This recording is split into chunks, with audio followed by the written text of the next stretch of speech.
Welcome to Penugonda times news కు స్వాగతం సుస్వాగతం. వైఎస్ఆర్ కడప జిల్లా గోపవరం మండలం Gopavaram panchayat survey number 1757 to 1761 దాదాపు 60 ఎకరాల భూములను దళితులకు కేటాయించిన ప్రభుత్వం గత ప్రభుత్వంలో జగనన్న స్మార్ట్ సిటీగా మార్చి లేఅవుట్లు వేసి ప్లాట్లుగా విక్రయించిన సందర్భంలో మా భూములు అన్యక్రాంతమయ్యాయి అంటూ భారీ ఎత్తున నిరసనలు చేపట్టిన లబ్ధిదారులు. అప్పుడు ప్రతిపక్షంలో ఉన్న బద్వేల్ టీడీపీ నాయకులు లబ్ధిదారులైన దళితులకు న్యాయం చేస్తామంటూ హామీ ఇచ్చారు. ఇప్పుడు ఇదే టీడీపీ ప్రభుత్వం అధికారంలో ఉండటంతో జగనన్న స్మార్ట్ సిటీ పేరును తొలగించి ఎన్టీఆర్ స్మార్ట్ సిటీగా మార్చి తమ భూములను నమ్ముకున్న పార్టీ వారే మాకు అన్యాయం చేస్తున్నారంటూ మడకలవారిపల్లి దళితులు నిరసనకు దిగటం చర్చనీయాంశంగా మారింది.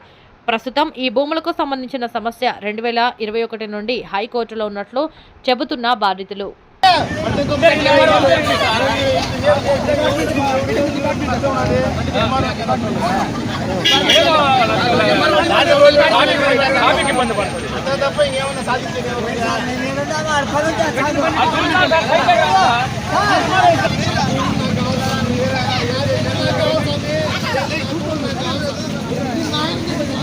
ఓ రాజా